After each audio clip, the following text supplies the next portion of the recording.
Assalamualaikum, Shalom, Om Swastiastu, Namo Buddhaya, Salam Kebajikan dan Salam Sejahtera bagi kita semua.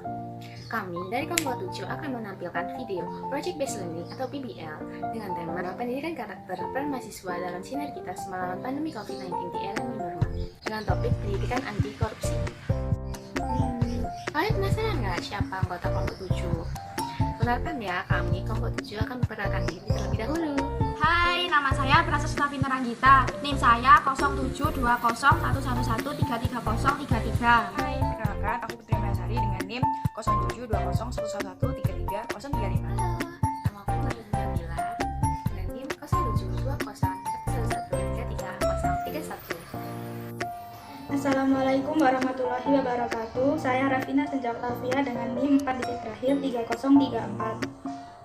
Halo, perkenalkan nama saya Widya Zahra Effendi dengan nomor induk mahasiswa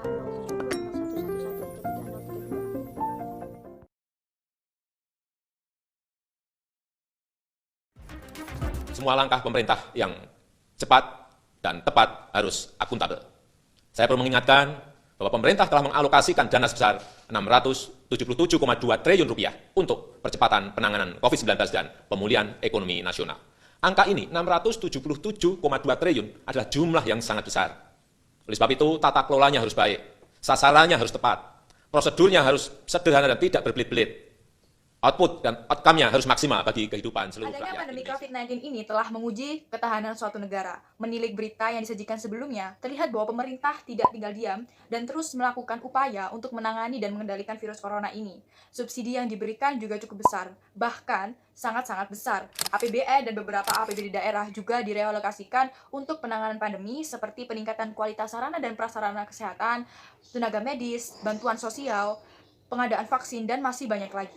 Dana yang cukup besar itu menimbulkan kerawanan akan adanya tindak korupsi. Maka dari itu, perlu adanya kawalan yang cukup serius dalam pendistribusian anggaran agar tepat sasaran. Selain itu, regulasi yang tegas pun juga diperlukan untuk mengantisipasi adanya tindak korupsi selama pandemi ini. Melihat hal itu, Ketua KPK Firly Bahuri mengancam para pelaku korupsi anggaran penanganan pandemi dengan hukuman mati. Sesuai dengan pasal 2 ayat 2 Undang-Undang Tipikor yang menjelaskan bahwa hukuman mati dapat dijatuhkan kepada para pelaku korupsi yang melakukan korupsi saat terjadi bencana alam, nasional, dan negara dalam keadaan krisis ekonomi dan moneter.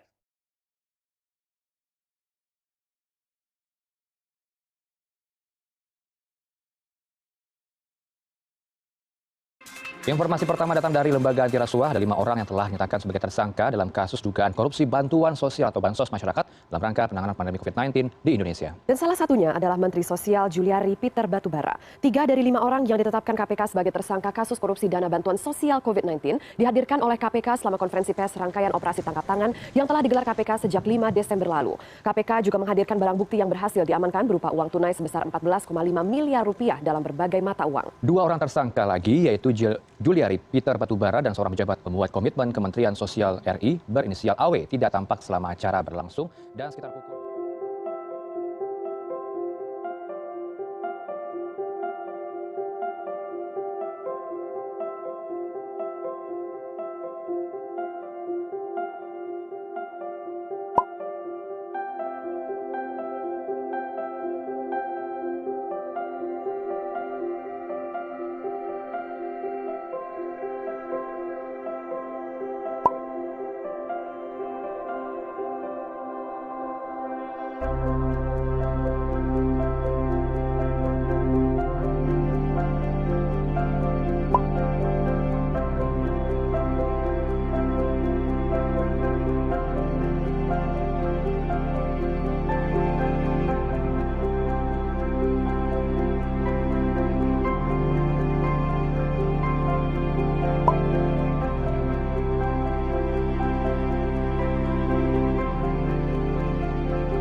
Iri, bilang bos.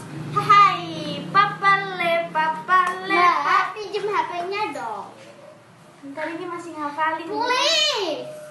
Kamu buat apa sih? YouTube, Facebook, Instagram, WhatsApp, sama Flyer. Kamu kan masih kecil. Kamu jangan main kayak gitu. Nanti aku kasih sesuatu deh. Suatu apa? Nih. Tapi HP-nya dulu. Ya udah, ini mana makanannya, aku mau makan. Yeay.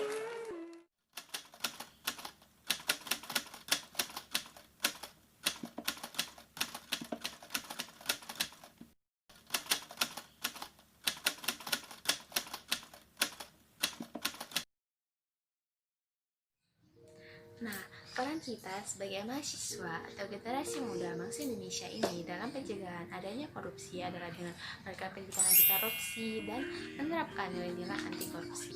Nah, kalian udah tahu nggak nilai-nilai anti korupsi itu ada 9 loh. Nah, anti korupsi yang pertama adalah kejujuran.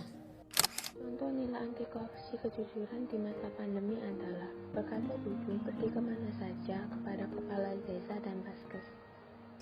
Yang kedua, kepedulian. Contoh nilai anti korupsi kepedulian di masa pandemi adalah turut memantau perkembangan virus COVID-19 dan menerapkan protokol kesehatan. Yang ketiga, kemandirian.